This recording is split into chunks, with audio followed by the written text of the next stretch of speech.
عبداللہ بن ابی قیس کہتے ہیں کہ میں نے عائشہ رضی اللہ عنہا سے پوچھا کہ رسول اللہ صلی اللہ علیہ وسلم کتنی رکعتوں پر وتر بناتے تھے؟ انہوں نے فرمایا 4 اور 3 پر یعنی 7، 6 اور 3 پر یعنی 9، 8 اور 3 پر یعنی 11، 10 اور 3 پر یعنی 13، لیکن 13 رکعتوں سے زیادہ اور 7 سے کم پر وتر نہیں بناتے تھے، اور فجر سے پہلے کی 2 رکعتیں نہیں چھوڑتے تھے. یعنی 4 کس طرح 2 کر کے پڑھی، اور پھر 3 ایٹ اے اسٹریچ، 6 اور 3، 8 اور 3 نہیں، وہ ایک وتر بناتے تھے نا، اس پر ایک آخر کے ایک ہوتا ہے نا وتر، تو جی 10، 2 2 2 2 2 اور پھر ایک آخری، اور فجر سے پہلے کی 2 رکعتیں نہیں چھوڑتے تھے.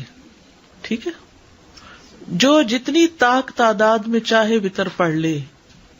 ابو ایوب انصاری سے مروی، وہ کہتے ہیں کہ رسول اللہ صلی اللہ علیہ وسلم نے فرمایا وتر پڑھنا ہر مسلمان پر حق ہے، بس جو 5 وتر پڑھنا چاہے تو 5 پڑھ لے، جو 3 پڑھنا چاہے تو 3 پڑھ لے، جو 1 پڑھنا چاہے وہ 1 پڑھ لے. میجورٹی 3 ہی پڑھتی ہے، لیکن کبھی سفر ہوتا ہے، کبھی بیماری ہوتی ہے تو کوئی حرج نہیں، یعنی رخصت تو موجود ہے نا. 1 وتر پڑھنے کی دلیل ابن عمر رضی اللہ عنہما سے روایت ہے کہ ایک آدمی نبی صلی اللہ علیہ وسلم کی خدمت میں حاضر ہوا جبکہ اس وقت آپ خطبہ دے رہے تھے، تو اس نے کہا رات کی نماز کس طرح ادا کی جائے؟ رات کی نماز کس طرح ادا کی جائے؟ آپ نے فرمایا 2 رکعت، پھر جب تمہیں صبح کا اندیشہ ہو تو 1 رکعت وتر پڑھ لو، وہ تمہاری پڑھی ہوئی سابقہ نماز کو طاق عدد میں تبدیل کر دے گی. اصل میں ہم نوافل تو پڑھتے نہیں، بس 1 وتر کی فکر ہے، تو اگر نوافل پڑھنے ہو ساتھ تو 2 کر کے وہ پڑھ کے پھر 1 الگ پڑھ لیں، یا پھر آخری 2 اور 3 اکٹھی کر لیں. 3 وتروں کی دلیل ابن عباس سے مروی کہ نبی صلی اللہ علیہ وسلم 3 وتر پڑھتے تھے. پھر وہی بات ہے نا کہ کبھی 3 کبھی اس سے زیادہ، اور مختلف طریقے سے بھی ابھی آگے دیکھیں کہ آپ 5 وتروں کی دلیل. عائشہ رضی اللہ عنہ بیان فرماتی ہیں رسول اللہ صلی اللہ علیہ وسلم فجر کی سنتوں سمیت 13 رکعت پڑھتے تھے. یعنی رات کی نماز آپ نے پڑھنی شروع کی 2 2 2 2 کر کے، ٹھیک ہے، 10 پڑھی اور پھر 1 وتر پڑھ لیا، پھر اس کے بعد فجر ہو گئی جب تو 2 رکعت اور پڑھ کے سنت پھر مسجد جاتے تھے. وتر کا افضل وقت کون سا ہے؟ سحری کا وقت افضل ہے اس میں، اگرچہ عشاء کے بعد پڑھ سکتے ہیں. تو سحری کے وقت کیا پڑھے جاتے ہیں؟ تہجد پڑھے جاتے ہیں.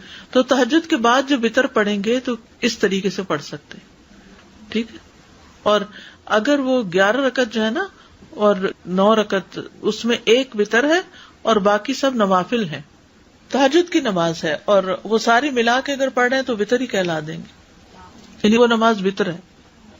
اب آگے بھی دیکھیے ذرا.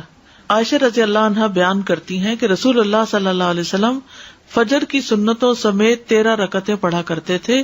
6 رکعتیں 2 2 کر کے پڑھتے، پھر 5 وتر ایٹ اے اسٹریچ پڑھتے، اس میں بیٹھتے نہیں تھے، اور ان میں صرف آخر میں ہی بیٹھتے تھے. ٹھیک ہے، 6 رکعتیں کیسے؟ 2 2 کر کے، اور اس کے بعد 5 کنٹینیوسلی. حضرت عائشہ سے روایت ہے کہ نبی صلی اللہ علیہ وسلم وتر پڑھا کرتے تھے، کبھی آپ 5 وتر اور کبھی 7 وتر پڑھتے تھے ایٹ اے اسٹریچ. 7 وتروں کی دلیل ام سلمہ کہتی ہے نبی صلی اللہ علیہ وسلم 13 رکعات کو وتر بناتے، جب آپ عمر رسیدہ اور کمزور ہو گئے تو 7 وتر پڑھنے لگے. 7 وتر سے مراد 7 1 1 1 نہیں، بلکہ وہ جو 2 2 والی رکھتے ہیں ان کے ساتھ ملا کے 7 بنے. 9 وتروں کی دلیل سعد بن ہشام بن عامر سے روایت ہے، انہوں نے کہا میں نے عرض کی اے ام المومنین، مجھے رسول اللہ صلی اللہ علیہ وسلم کے وتر کے بارے میں بتائیے. تو انہوں نے کہا ہم آپ کے لیے آپ کی مسواک اور آپ کے وضو کا پانی تیار رکھتے تھے، تو اللہ رات کو جب چاہتا آپ کو بیدار کر دیتا، تو آپ مسواک کرتے، وضو کرتے، پھر 9 رکعتیں پڑھتے. ان میں آپ 8ویں کے علاوہ کسی رکعت میں نہ بیٹھتے. 8 رکعت ایٹ اسٹریچ پڑھ کے 8ویں میں اتحیات بیٹھتے، اور پھر آپ 1 رکعت اور پڑھتے، پھر اللہ کا ذکر کرتے، اس کی حمد بیان کرتے، اس سے دعا کرتے، پھر سلام پھیرے بغیر کھڑے ہو جاتے، پھر کھڑے ہو کر 9ویں رکعت پڑھتے، پھر بیٹھتے اور اللہ کا ذکر کرتے، اس کی حمد کرتے، اس سے دعا کرتے، پھر سلام پھیرتے جو ہمیں سناتے تاکہ ہم بھی اٹھ جائیں، پھر سلام کے بعد بیٹھ کر 2 رکعتیں پڑھتے. تو اے میرے بیٹے یہ 11 رکعتیں ہو گئیں. یعنی وتر کے بعد بھی 2 رکعتیں آپ کے عمل سے ثابت ہے کہ آپ پڑھتے تھے. ٹھیک ہے. اب اصل میں آپ کو پریشانی یہ ہو رہی ہے کہ یہ اتنی ورائٹی یاد کیسے رہے گی. اس میں آپ دیکھیے کہ ایک تو یہ ہے کہ آپ عشاء کے ساتھ ایک وتر پڑھ کے سو جائیں. ایک یہ ہے کہ آدھی رات کو اٹھیں اور 2 پڑھیں 4 پڑھیں اور اس کے بعد وتر پڑھ لیں، 2 کر کے اور پھر وتر الگ ایک اکیلی پڑھ لیں. اور ایک یہ ہے کہ آپ 2 کر کے 6 پڑھیں اور اس کے بعد 5 وتر پڑھ کے، کیونکہ آپ 11 رکعت پڑھتے تھے. ٹھیک ہے. پھر اسی طرح یہ بھی کہ 8 ایٹ اسٹریچ پڑھ کے 8ویں میں بیٹھ کے پھر 9ویں میں کھڑے ہو کے اس طرح پڑھتے تھے. ٹھیک ہے. پھر جب اللہ کے نبی صلی اللہ علیہ وسلم کی عمر بڑھ گئی اور جسم پر کسی حد تک گوشت چڑھ گیا، جسم بھاری ہو گیا، تو آپ 7 وتر پڑھنے لگ گئے اور 2 رکعتوں میں وہی کرتے جو پہلے کرتے تھے، بیٹھ کر پڑھتے. تو اے میرے بیٹے یہ 9 رکعتیں ہو گئی، یعنی بعد کی 2 رکعتیں. اور اللہ کے نبی جب کوئی نماز پڑھتے تو آپ پسند کرتے کہ اس پر قائم رہیں، اور جب آپ صلی اللہ علیہ وسلم پر نیند یا بیماری غالب آ جاتی اور رات کا قیام نہ کر سکتے تو آپ دن میں 12 رکعتیں پڑھ لیتے. یعنی وہ کمی نہیں آنے دیتے تھے اپنی عبادت میں. یعنی تہجد کی بھی